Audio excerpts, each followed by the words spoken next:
talk about Aurobindo Pharma, they will be declaring their Q3 numbers, and when we just look at the numbers on a QOQ basis, it will be very difficult to compare. So firstly, they have divested their nutraceutical business, so that will only have sales for 2 months versus 3 months, what you would compare earlier. So that itself will have a fillip, and plus, Q1 and Q2 were completely different for most of the pharma companies versus what Q3 has been.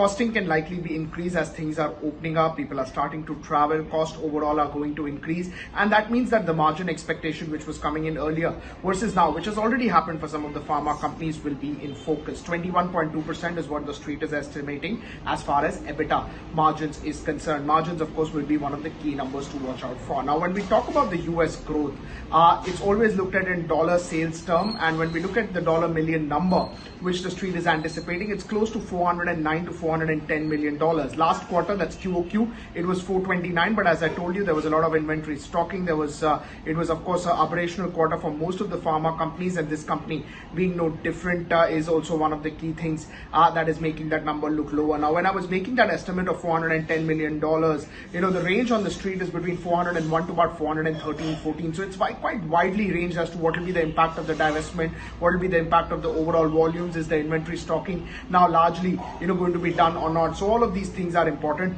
to watch out for. Within this pack, injectable sales has been the main growth area. So that will be the key thing to watch out for. But that is something which you will only come to know only when the presentation comes in or when the management will be speaking on the conference call. So that is something to watch out for. Recently, Aurobindo Pharma has been in news. They have been news because of the PLI scheme that the Indian government has offered. They applied for that back in the month of November. And from that quarter result till now, they have gone ahead and actually won 3 particular PLI schemes. So what do they say about that? The attractiveness, the sort of investments that they would want to do, the sort of payback period, return ratios that they are factoring in is something which will definitely be in focus. So that is something that the street will be awaiting. Now, every time when we went into Aurobindo Pharma's numbers, debt was always in focus, but now it's pretty clear that they have been reducing their debt. They have also done a divestment, which we just spoke about, of the nutraceutical business. So the money is flowing in. What is the net cash, or how much have they paid back? When do they expect to be debt free or completely debt free? They could have also become a net cash company